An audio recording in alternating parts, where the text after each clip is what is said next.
프랑스 파리를 동서로 가로지르는 센강. 센강 유역에는 세계인들을 유혹하는 수많은 명소들이 자리하고 있습니다. 역사적으로 중요한 곳들이 너무 많아 한두 곳을 꼽는 일이 쉽지는 않겠지만 파리를 가장 대표하는 3대 명소하면 에펠탑과 노트르담 대성당, 그리고 루브르 박물관을 꼽을 수 있습니다. 그런데 로마가 하루아침에 이루어지지 않았듯 문화예술의 도시 파리 역시 어느 날 갑자기 태어난 것이 아닙니다. 파리를 비롯해 대부분의 유럽 도시들은 지나간 역사를 쉽게 지우지 않습니다.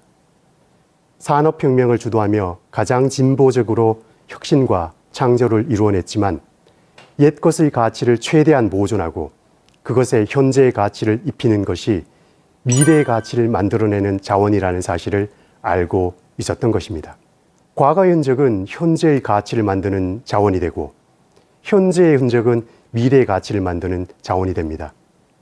그렇기 때문에 옛것을 간직하고 가꾸는 것만큼 미래에는 옛것이 될 지금의 모습을 신중히 만들어가는 것도 너무나 중요합니다. 현재를 설계하는 것은 미래를 설계하는 것입니다. 미래는 멀리 떨어져 있는 것이 아니라 곧 다가올 현재이기 때문입니다. 포항은 철강 산업으로 한국의 산업화와 고속 성장을 이끌었던 심장이었습니다. 포항 제철 정문에 걸려있는 문구를 포항 시민이라면 누구나 알고 있습니다. 자원은 유한, 창의는 무한. 그런데 현실은 어떻습니까? 우리의 창의는 제한되어 있고 자원은 무한한 것처럼 낭비되며 환경은 파괴되고 있지 않습니까? 이러한 역설적인 현상은 미래가 우리에게 보내는 일종의 경고일지 모릅니다. 포항이, 아니 포스코가 세계 철강 산업의 주도권을 거머쥐기 전 제철 산업의 선두주자는 독일의 루어 지역이었습니다. 독일 산업화를 이끌었던 이곳은 탄광 산업으로도 유명했습니다. 파독 광부들이 조국을 그리워하는 마음을 땀으로 흘려보냈던 바로 그곳입니다. 포스코의 추월로 독일 루어 지역의 영광스러운 철강 시대는 막을 내리고 말았습니다. 그렇다면 이 지역의 운명은 어떻게 되었을까요? 지역 경제는 기울었고 사람들은 하나둘씩 새로운 터전을 찾아 떠났습니다. 이러한 상황에서 루어 지역의 중소도시들은 산업이 떠난 빈자리를 어떻게 채웠을까요? 거대한 공장 부지를 밀어버리고 고층 아파트를 세워 인구 유입을 시도했을까요? 아니면 일자리 창출에 대한 막연한 기대와 산업 시대의 부활을 꿈꾸며 새로운 공장을 유치했을까요? 아닙니다. 이들은 문화와 예술을 선택했습니다. 과거의 상징적인 흔적들은 그대로 보존하고 그 위에 문화를 입히고 예술을 녹여 미래의 가치를 씨앗으로 뿌렸습니다. 공업도시가 문화도시로 탈바꿈한 가장 대표적인 사례는 에센이라는 도시의 쫄페가인에서 만날 수 있습니다. 산업화가 남긴 것은 극심한 환경오염과 인구 감소 그리고 실업. 이렇게 세계 최대의 탄광은 거대한 고철 덩어리로 변한 건물들만 남겨두고 역사의 무대 뒤로 호련히 떠나버렸습니다. 산업화 과정이 남겨놓은 영광의 상처는 생각보다 깊었습니다. 이러한 시대적 난관을 극복하기 위해 시당국은 문화를 통한 도시재생의 새로운 정책을 추진했습니다. 옛 건물을 허무는 대신 고철로 변한 공장 건물에 역사적 의미를 부여했습니다. 붉게 녹슨 건물들은 박물관, 미술관, 디자인 박물관, 공연장, 예술가 창작 공간, 그리고 레스토랑으로 개조되었습니다. 산업화 과정에 지어진 독일 공장 건축의 원형이 잘 보존된 쫄페가인의 제1갱도는 그것이 지닌 역사적 가치를 인정받아 세계문화유산에 등재되었습니다.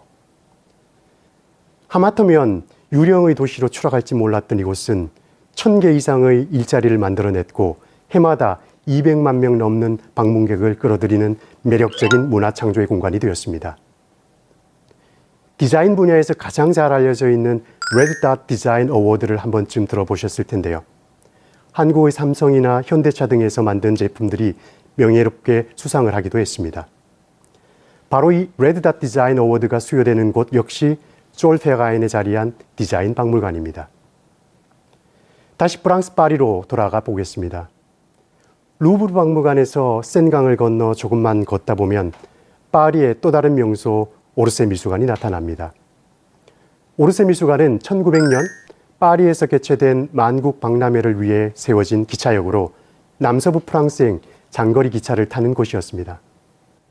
1939년 기차역으로서의 기능을 다한 오르세의 활용법을 두고 파리 사람들은 오랜 논쟁과 숙고 끝에 재건축보다 훨씬 많은 예산을 들여 옛 역사의 모습을 간직한 미술관을 탄생시켰습니다.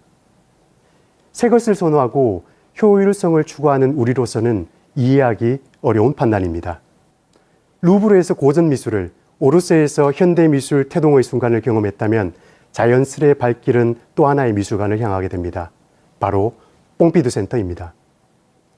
대루브르 프로젝트를 통해 낡은 건물을 현대식으로 개조해 지금의 루브르를 탄생시켰고, 기차역을 개조해 오르세 미술관의 문을 연 것이 미트랑 대통령의 업적이었다면 뽕피두 센터는 그 이름에서 알 수 있듯이 1969년에서 74년까지 프랑스 대통령을 지낸 조르주 뽕피두의 업적입니다. 뽕피두 센터는 배수관이나 통풍구 같은 파이프를 건물 외장으로 드러낸 파격적인 건축으로 유명합니다. 세계적인 건축가 렌초 피아노와 리처드 로저스의 합작으로 탄생한 뽕피두 센터는 현대 건축의 패러다임을 바꾼 건축물로 평가받고 있을 뿐만 아니라 하나의 건축이 어떻게 도시의 미래를 결정하는지를 보여주는 생생한 증거이기도 합니다. 뽕피두 센터에는 현대 미술을 혁명한 막셀 듀샹의 작품을 비롯해 피카소의 입체주의 작품, 움직이는 미술의 선구자 장 팅겔리 등 가장 실험적인 현대 미술가들의 작품들이 전시되어 있습니다. 참고로 뽕피두 센터는 1977년 개관한 이래 무려 1억 5천만 명의 관람객이 다녀갔다고 합니다. 과거의 작은 흔적 하나도 무심코 버리지 않고 상징성을 부여해 문화로 축적해 역사를 만들어가는 파리. 프랑스 파리가 현대적 감각을 지닌 예술의 도시로 변모할 수 있었던 것은 정치인들의 일관되고 지속적인 강한 정책적 의지가 있었기 때문입니다. 다소 늦은 감은 있지만 지금 우리는 탈산업화 시대를 준비해야 합니다. 유럽과 우리는 다른 역사를 경험했고 문화적 토양이 다르기 때문에 그들의 사례들이 비현실적으로 느껴질지 모릅니다. 하지만 꼭 그런 것은 아닙니다.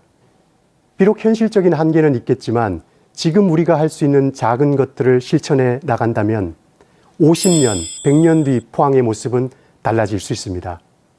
가령 도시 곳곳에 설치된 조형물을 예로 들어 봅시다. 무언가가 어떤 장소에 놓일 때는 그것이 그곳에 그렇게 놓여야 할 충분한 가치와 이유가 있어야 합니다. 무언가를 어떤 장소에 설치할 때는 그것이 가져올 영향에 대해서도 충분히 고민해 보아야 합니다. 이러한 이유와 가치를 찾을 수 없을 때는 아무것도 하지 않는 것이 오히려 현명한 선택일 수 있습니다.